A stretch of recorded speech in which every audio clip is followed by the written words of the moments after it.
तन में जो भी खून था वो तो सियासत पी गई, आदमी की चिता जलेगी, रोटियां सीखेगी राजनीति। नमस्कार, मैं जनप्रता श्री ओम गौतम और ऐसा इसलिए कह रहा हूं जिस तरीके से गिद्ध राजनीति देखने को मिली थी हाथरस के केस में, अब उस केस में एक और नया खुलासा हुआ है कि एक महिला जो अपने आप को वहां पर रिश्तेदार बताकर रह रही थी, वो महिला दरअसल उस परिवार से उसका कोई लेना देना नहीं था, बल्कि एक नक्सली उसको बताया जा रहा है। और इसको राजनीतिक पार्टियों द्वारा, समाचार चैनलों द्वारा प्लांट किया गया था। और समाचार चैनल जब भी पूछताछ के लिए जाते थे तो सबसे आगे आकर यही बातचीत क्या करती थी, परिवार की महिलाओं को यह समझाया करती थी कि किस तरीके से जवाब देने हैं, क्या सवाल पूछने हैं, इस सब के पीछे कौन था। अब इसकी जांच में एसआईटी जुटी हुई है। एसआईटी को शक हुआ था कि परिवार में जितने लोग हैं उतने लोगों के अलावा कुछ एक्स्ट्रा लोग यहाँ पर मौजूद रहते हैं और उनका परिवार के लोगों के साथ में बहुत बड़ी दखलंदाजी देखने को सामने आ रही है। और इसी कड़ी में राजकुमारी बंसल नाम की एक महिला के ऊपर एसआईटी का शक किया। इसको लेकर जो आसपास के लोग थे उन्होंने भी बताया, और इसको लेकर जब जो पीड़िता थी उसकी भाभी से पूछा गया कि ये कौन थी, तब उसने ये कहने की कोशिश की थी कि वो मेरी भाभी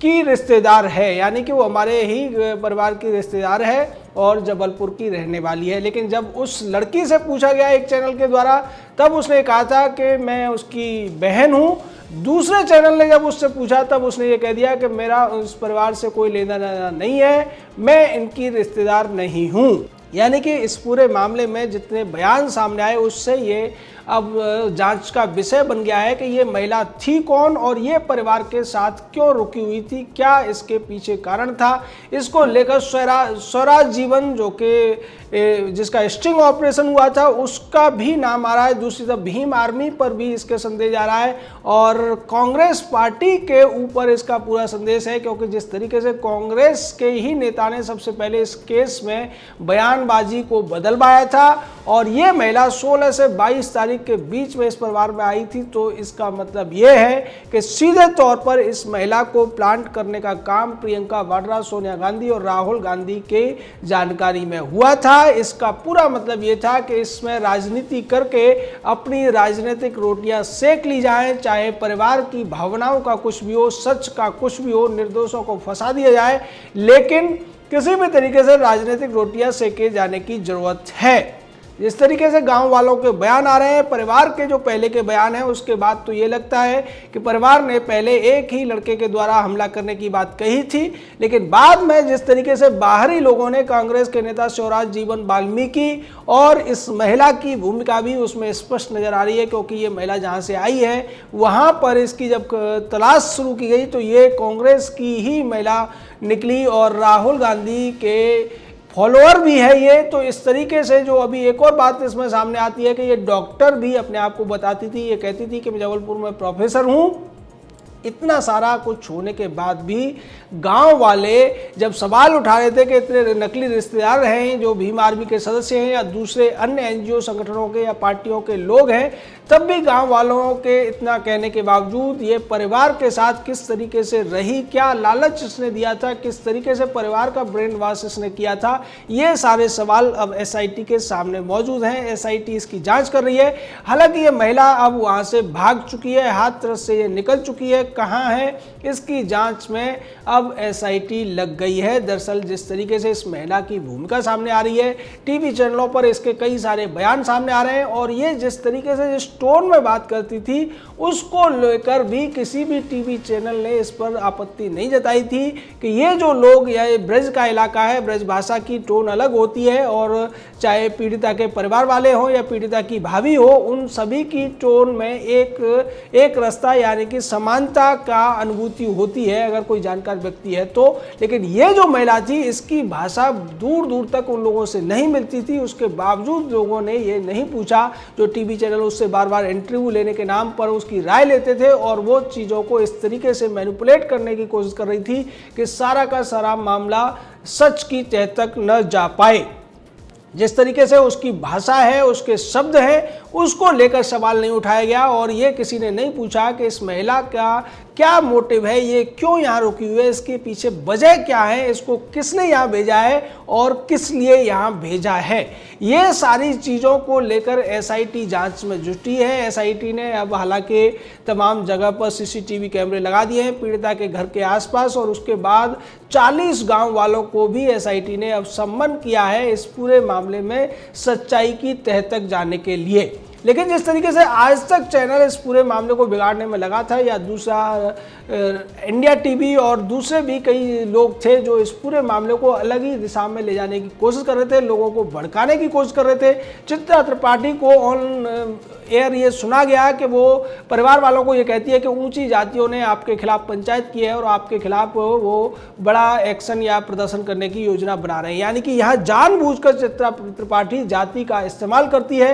और उन लोगों को जाति के नाम पर बरगलाने की कोशिश करती है, जबकि उन्हीं लोगों में से बहुत से लोगों ने बताया था कि गांव में जातिवाद जैसी कोई चीज़ नहीं है। गांव की अगर कोई बेटी होती है, किसी भी जाति की हो, वो सबकी बेटी मानी जाती है और किसी भी जाति की बेटी के जब शादी होती है तो कन्यादान करने के लिए सभी लोग अपनी अपनी तरफ से योगदान देते हैं।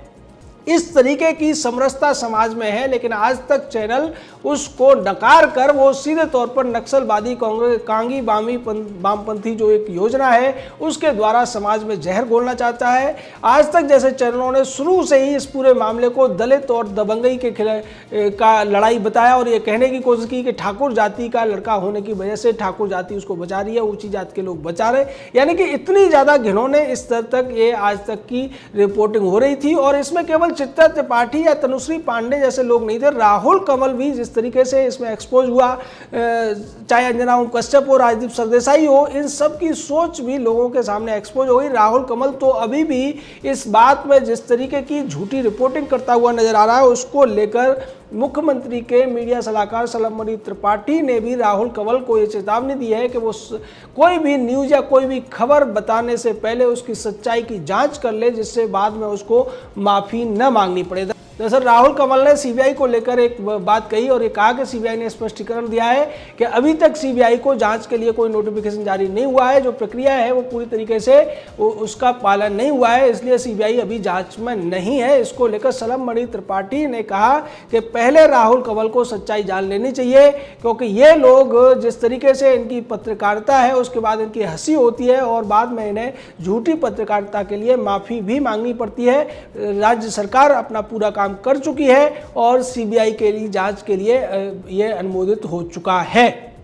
यानी आज तक चैनल अभी भी कोई मौका नहीं छोड़ना चाहता है इस पूरे मामले में पूरी की पूरी जांच को भटकाने का या फिर पुलिस अधिकारियों पर, एसआईटी पर ही आरोप थोपने का। जिस तरीके से चित्रा त्रिपाठी को पीड़िता के परिवार वालों के साथ इंटरव्यू करते देखा गया है, उनके मुंह में शब्द डालने की कोशिश की जाती है, जिस तरीके से वो बार बार अपनी बात बुलवाने के लिए सवाल ऐसे करती है और जब अधिकारी उसको रोकने की कोशिश करते हैं तब चित्रा त्रिपाठी किस तरीके से अधिकारियों से पेश आती है। तनुश्री पांडे कैसे उसके भाई को बार बार फ़ोन करती है और फ़ोन करने के बाद उसको अपने मनमाफिक बयान देने के लिए, अपने मनमाफिक बयान वाला वीडियो बनवाने के लिए प्रेशराइज करती है। और जब उसे ये पता चलता है कि शायद एसआईटी या पुलिस के लोगों ने भाई के फ़ोन की टेपिंग कर रखी है, तो वो अपनी भाषा को बदल देती है, अपना तरीका बदल देती है, लेकिन उसकी सच्चाई खुल चुकी होती है। आज तक चैनल इस पूरे मामले को भुनाने की कोशिश में था और उसे ये लग रहा था कि जिस तरीके से सुशांत सिंह राजपूत, दिशा साल्यान और कंगना रनौत के मामले में,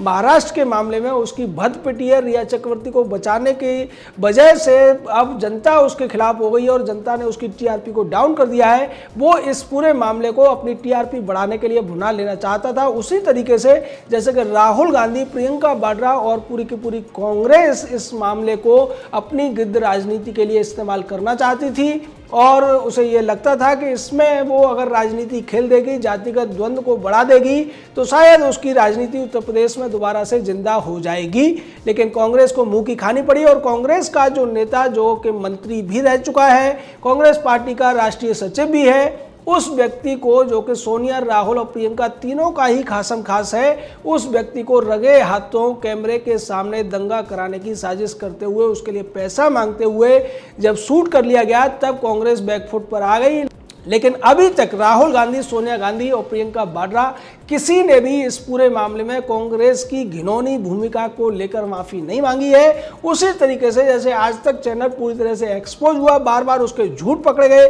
बार बार उसके पत्रकारों की जो घिनौनापन था वो जनता के सामने आया, और उसके बावजूद भी आज तक चैनल ने इस सब के लिए कोई खेद प्रकट नहीं किया, झूठी खबर बनाने के लिए उसे कोई अपॉलॉजी नहीं दी, क्योंकि वो जानता है कि अगर ऐसा कर देगा तो निश्चित तौर पर वो घोषित अपराधी हो जाएगा। यानी कि वो लोग अपराध करने के बाद में, गलतियां करने के बाद में उसको नकारने की एक जो वामपंथी शैली है, एक जो कांग्रेसी शैली है, उसको पूरी तरह से अपना रहे हैं। अब ये स्पष्ट हो गया है कि हाथरस के मामले में मीडिया के गिद्ध के तौर पर सबसे बड़ा गिद्ध आज तक साबित हुआ है, तो दूसरी तरफ राजनीतिक गिद्धों में कांग्रेस पार्टी की भूमिका सबसे ज़्यादा घिनौनी और सबसे ज़्यादा शर्मनाक तौर पर सामने आई है। कांग्रेस वहाँ दंगे कराने की साजिश करती है। आज तक चैनल वहाँ पर जिस तरीके से जो प्लांट किए गए नक्सली टाइप के लोग हैं, जो रिश्तेदार भी नहीं है, उन लोगों को बार बार बयान दिलवाती है या उनके माध्यम से अपने मनमाफिक बयान दिलवाती है। अब ये जांच का विषय है कि जो नकली भाभी थी, जिसे भाभी की भाभी बताया जा रहा था, और फिर भाभी की भाभी ने भी उसे रिश्तेदार बता दिया, और उस लड़की ने अपने आप को कहा कि मेरा कोई लेना देना नहीं है, इनके रिश्तेदारी नहीं है। इसको प्लांट किसने किया था? क्या ये कांग्रेस के द्वारा वहाँ बिठाई गई थी? क्या नक्सली गिरोह के द्वारा बिठाई गई थी? या फिर आज तक जैसे किसी चैनल ने अपने मनमाफिक बयान लेने के लिए उस महिला को उस परिवार में प्लांट किया था? ये एसआईटी जांच कर रही है। जय हिंद, जय भारत।